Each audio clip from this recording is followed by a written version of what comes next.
Their rough-and-tumble touring life did nothing to slow Metallica down, and in the spring of 1986, the band released its third album, Master of Puppets. It sold 1 million copies without the benefit of a radio single or music video. Metallica toured for 6 months with Ozzy Osbourne. It would be their last as a supporting act. They really give me a run for my money every night. The crowd were going nuts for them, you know, stealing the show most of the nights. They were really hard to follow. On tour, Metallica indulged in classic rock and roll excess. And when you're 22 years old and all you want to do is get laid and get drunk and live all those excesses that you hear about or read about, and all of a sudden they're right in front of you. We'd come right off stage into the showers and there'd be, you know, a whole locker room shower filled with women. I mean, how great is that? That happened. Plenty. Tub tarts, shower. 8 women washing you down at once, you know? Not a bad feeling. You have a real sense of invulnerability when you're on tour because you're with this group of people, you know, a group of guys, and you really become, seriously, you feel like Superman. You're on this bus, nothing can touch you. But Metallica's wild ride would soon come crashing to a halt. On September 27, 1986, the band was traveling by bus on the road between Stockholm and Copenhagen. On that European tour, you know, we had a really bad bus. These particular buses were purpose-built that we have now. They have normal windows like a passenger coach, and the bunks are just bolted in. Then they put cardboard over the windows. Earlier that night, a friendly dispute between Kirk and Cliff over sleeping arrangements concluded with a draw of cards. The first card that Cliff picked was the ace of spades, and he looked at me and said, "I want your bunk." And I said, "Fine, you take my bunk, I'll sleep up front. That's probably better anyway, you know."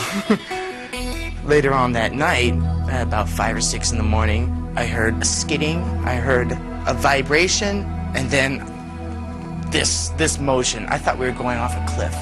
He overcorrected to get back onto the road, and as he did, the back end came around this way, and it started chomp, chomp, chomp. It's the sound of screeching brakes and being flipped around like a piece of clothes in a dryer. Just got woke up, like hot coffee getting poured all over me, you know, from the coffee machine, and, you know, the bus was on its side. What happened? Is the bus gonna blow up?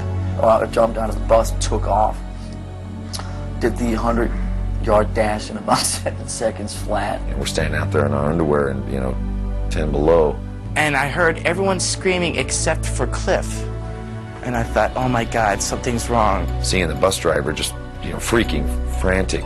And I turned around and I saw Cliff's legs sticking out from underneath the bus. I went to, you know, pull him out, wake him up or whatever. It's like, you know, he's not moving. And the driver walked over and started pulling on the blanket that was underneath the bus next to Cliff. And I said, "What are you doing?" I grabbed him and said, "Don't you take that away from him." Against all odds, the band hoped that somehow, some way, Cliff could be saved. A crane turned up, a big crane with a jib and all that, and they hooked up a chain around the bus, and they picked the bus up. There's still people trapped under the bus, but everyone else was okay. I don't know if Cliff was dead at this point or not, because the bus actually slipped back after they picked it up. They lifted it to pull him out, and it slipped back and landed again on the floor. After that, you know, I was in such shock that everything else for the next 3 or 4 hours, I can't even remember. Kirk and James yelling at the driver. "What did you do? What did you do?" What happened? You know, what's going on? You know, is this guy drunk or la la la? Oh, we hit some black ice. And I recall in my underwear, you know, and socks, walking for miles, looking for this black ice, walking back on. Where's this black ice? I don't see any black ice. And I wanted to kill this guy. I was gonna end him there.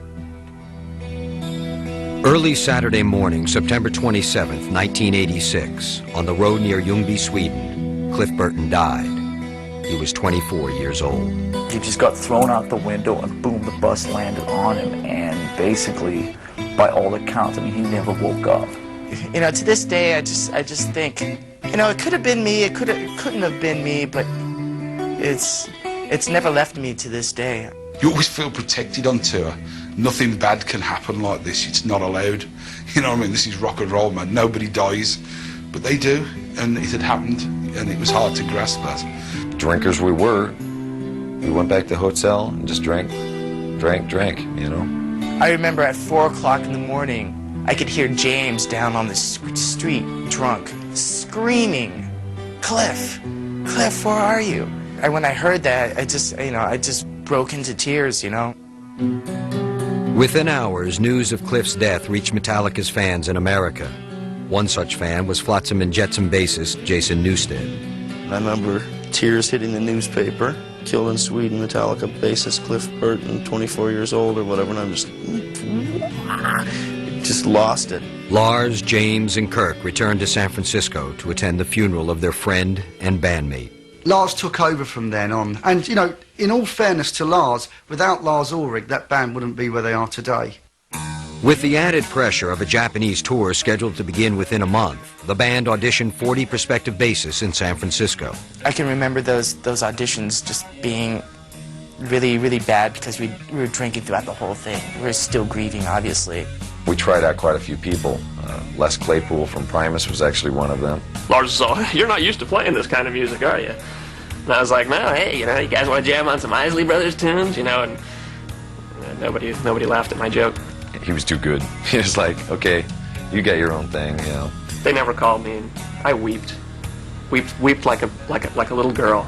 Well, a guy would come in that just didn't look right or whatever, plug the bass in for 20 seconds, next. I mean, it was cold. And I'm just going whole, I was shaking in my boots. Jason, we thought, was the man. Kind of the punter vibe, but he had the energy that we were looking for. We sat down and we decided he's going to be the guy, so we took him to this place, Tommy's Joint in San Francisco, where we kind of like to hang, and took him out to grub, and Lars and I went in the bathroom to piss together, and it's like, let's go tell him now, okay. Lars comes out, "Do you want a job?" And I go, "Nah, I guess." And he goes, "Okay, you're going to be bass roadie." And I'm like, you know, like, he goes, "No, you got it, man, you're in, you want to play with us?" And I'm like, Jason's jumping off the table and doing backflips and all this stuff. It's like, okay, all right, man, you know. But soon after that was the hazing. We gave him a pretty tough time because we didn't want him to think that he just like waltzed into a perfect situation, you know. And then when a period of calm hits, that's when the reality starts setting in. And then all of a sudden all hell breaks loose. And then the emotions start coming out. You know, I hate to say this, but Jason became the scapegoat for you know, the tragic loss that we had just experienced with Cliff. With the specter of Cliff Burton's death hanging over the band, they embarked for Japan in the fall of 1986. But for Metallica and their new bass player, the transition was a hard one. We were all trying to see his boiling point, you know, or how much he can take, you know. We told everyone he was gay. We would go out to the hotel bar and like buy drinks for everyone and charge it to Jason's room. and then we went to sushi that night. Jace, that green stuff, it's mint sauce. Put some of that, you'll love it. Wasabi. But he kept walking into every single landmine and every single trap we set for him, and that just made it more and more fun. Part of loving him means that he has to accept us for who we are, which is not easy. I mean, everyone thinks, wow, this guy's landed the greatest gig, etc. On the one hand, yes, but on the other hand, think of all the baggage that he's got to plow through, plus he's got those three.